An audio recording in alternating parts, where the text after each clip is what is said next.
اسحاق بن ابراہیم حنظلی نے بیان کیا، کہا میں نے عبداللہ کے اصحاب یعنی شاگردوں میں سے ایک سے سنا، کہا ابن مبارک نے فرمایا بقیہ اچھا آدمی ہے، اگر یہ نہ ہوتا کہ وہ ناموں کو کنیتوں سے بدل دیتا ہے اور کنیتوں کو ناموں سے۔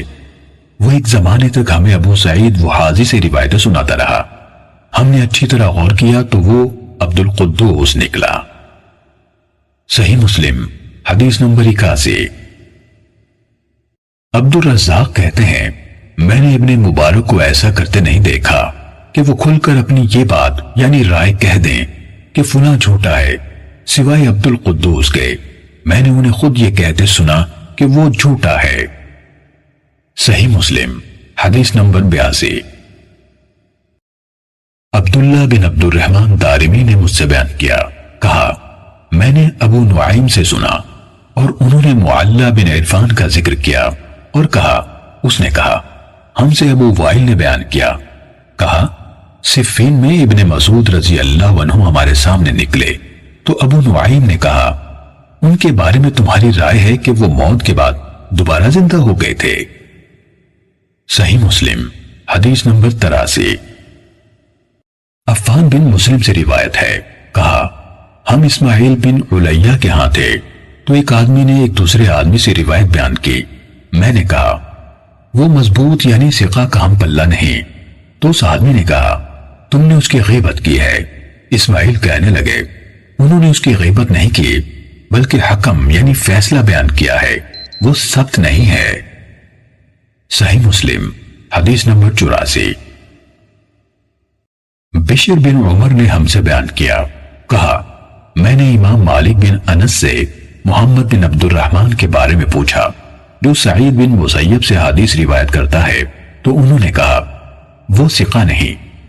میں نے مالک بن انس سے ابو حویرث کے بارے میں سوال کیا تو انہوں نے فرمایا وہ ثقہ نہیں۔ پھر میں نے ان سے اس شعبہ کے بارے میں سوال کیا جس سے ابن ابی ذئب روایت کرتے ہیں تو فرمایا وہ ثقہ نہیں۔ میں نے ان سے صالح مولا توأمہ کے بارے میں سوال کیا تو کہا ثقہ نہیں۔ میں نے ان سے حرام بن عثمان کے بارے میں پوچھا تو فرمایا ثقہ نہیں۔ میں نے امام مالک سے ان پانچوں کے بارے میں پوچھا، انہوں نے فرمایا یہ سب حدیث کے بیان کرنے میں ثقہ نہیں۔ میں نے ان سے ایک اور شخص کے بارے میں پوچھا جس کا اب میں نام بھول گیا ہوں، تو انہوں نے کہا کیا تم نے میری کتابوں میں اس کا نام دیکھا ہے؟ میں نے عرض کی نہیں۔ فرمایا اگر ثقہ ہوتا تو تم اس کا ذکر میری کتابوں میں دیکھتے۔ صحیح مسلم حدیث نمبر 85۔ ہم سے حجاج نے بیان کیا، کہا ہم سے ابن ابی ذئب نے شرحبیل بن سعد کے حوالے سے حدیث بیان کی اور وہ متہن تھا۔ صحیح مسلم حدیث نمبر 86۔ ابو اسحاق طالقانی کہتے ہیں میں نے عبداللہ بن مبارک سے سنا، کہہ رہے تھے ایک وقت تھا اگر مجھے اختیار دیا جاتا کہ جنت میں داخل ہوں یا عبداللہ بن محرر سے ملوں تو میں اس کا انتخاب کرتا کہ پہلے میں اس سے مل لوں پھر جنت میں جاؤں گا۔ پھر جب میں نے اسے دیکھ لیا تو اس کے مقابلے میں ایک مینگنی بھی مجھے زیادہ محبوب تھی۔ صحیح مسلم حدیث نمبر 87۔ ولید بن صالح نے بیان کیا، کہا عبید اللہ بن عمرو نے کہا زید یعنی ابن ابی انیسہ نے کہا میرے بھائی یحییٰ بن انیسہ سے روایت نہ لو۔ صحیح مسلم حدیث نمبر 88۔ عبداللہ بن جعفر رقی نے عبید اللہ بن عمرو کے حوالے سے بیان کیا، کہا یحییٰ بن ابی انیسہ جھوٹا تھا۔ صحیح مسلم حدیث نمبر 89۔ حماد بن زید سے روایت ہے، کہا ایوب سختیانی کے سامنے فرقت کا ذکر کیا گیا تو انہوں نے کہا فرقت حدیث کی مہارت رکھنے والا نہیں۔ صحیح مسلم حدیث نمبر 90۔